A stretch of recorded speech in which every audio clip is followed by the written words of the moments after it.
ऐसे तो विपक्ष वालों को ये याद रखना चाहिए कि जिस दिन से जयराम ठाकुर जी की सरकार बनी है उस दिन से लोगों को राहत देने का एजेंडा लगातार चल रहा है। और जब तक ये सरकार 5 साल पूरी नहीं करती एजेंडा चलता रहेगा और दोबारा चुनाव के फिर सरकार आएगी, एजेंडा फिर शुरू हो जाएगा। हमें याद होना चाहिए कि 27 दिसंबर 2017 को जिस दिन श्री जयराम ठाकुर जी ने शपथ ली थी प्रदेश के मुख्यमंत्री के रूप में, तो पहली कैबिनेट पहला निर्णय कांग्रेस के समय में जो बुजुर्गों को बिना इनकम के पेंशन की उम्र 80 साल की थी, वो जयराम जी ने पहले ही दिन यानी कि 27 दिसंबर 2017 को वो 70 साल की, बाद में महिलाओं के लिए 65 साल की, और अभी इस बजट में वो 60 साल कर दी है। तो जिस दिन सरकार बनी थी उसी दिन से एजेंडा शुरू हो गया था।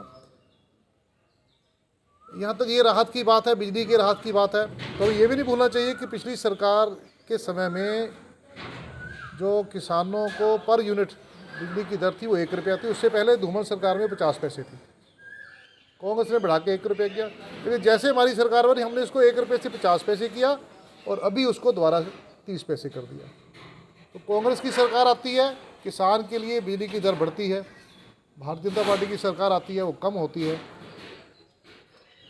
उन्होंने कहा कि चुनावी एजेंडा है, तो मैंने पहले ही कहा है कि हम तो डे 1 से काम कर रहे हैं।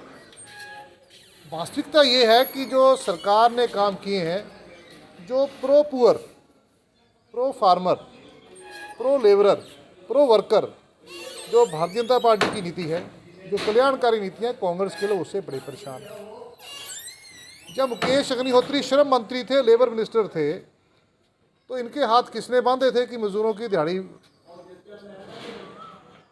ना बढ़ाएंगे? किसने हाथ बांधे थे? श्रम मंत्री थे ना। 5 साल में 50 रुपये बढ़ाए और जयराम जी ने 4 साल में 150 रुपये बढ़ा दिया। रोका था किसी ने मुकेश अग्निहोत्री को? किनके इंटरेस्ट को वो प्रोटेक्ट कर रहे थे?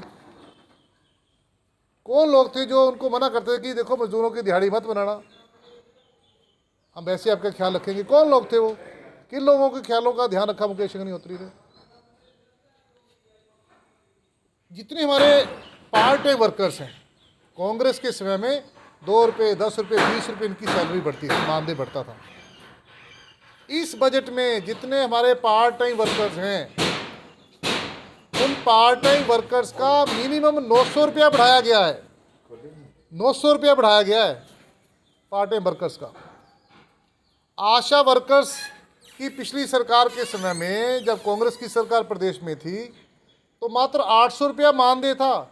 इसी बजट में 1825 रुपये बढ़ गया, लगभग 8000 के आसपास, 7000 के आसपास उनका मानदेय हो गया। पूरा कमीशन मिलाएंगे तो खुद बेचारी बताती है कि हम तो 9-10 हज़ार तक महीने की पहुंच जाते हैं। मैंने सुना कि आपत्ति लगाई कि इसको ग्रामीण क्षेत्रों में क्यों नहीं लगाया, शहर में क्यों लगाया, ऐसी बात भी शायद की है।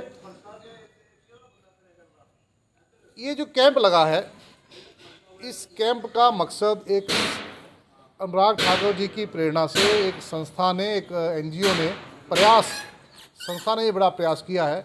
कल उस संस्था के हिमाचल में काम करते जो एक अस्पताल योजना, जो मोबाइल अस्पताल चलाया, कल 4 साल पूरे, 4थी वर्षगांठ पर ये बड़ा कार्यक्रम था। चाहिए तो ये था कि मुकेश अग्निहोत्री को, इस प्रयास संस्था का वो धन्यवाद करते कि भाई आपने हरोली विधानसभा क्षेत्र में 4 साल काम किया है, हरोली के लोगों की सेवा की है। आप इस प्रयास संस्था का धन्यवाद करते, आभार प्रकट करते अपनी तरफ से, हरोली की जनता की तरफ से।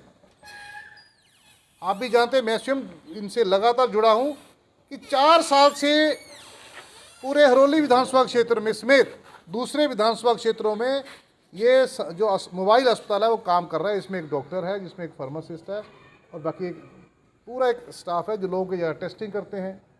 गाँव में जाके उनका लिपिड प्रोफाइल चेक करना, उनका हीमोग्लोबिन चेक करना, उनकी शुगर चेक करना, केवल चेकिंग ही नहीं, उनका इलाज करना। और कोविड के समय में ये जो मोबाइल अस्पताल अनुराग जी ने शुरू किए थे, बहुत बड़ा रोल, बहुत बड़ा सहयोग इनका ऊना जिला में, पूरे हमीरपुर संसदीय क्षेत्र में कोविड को मैनेज करने में इनकी भूमिका रही है।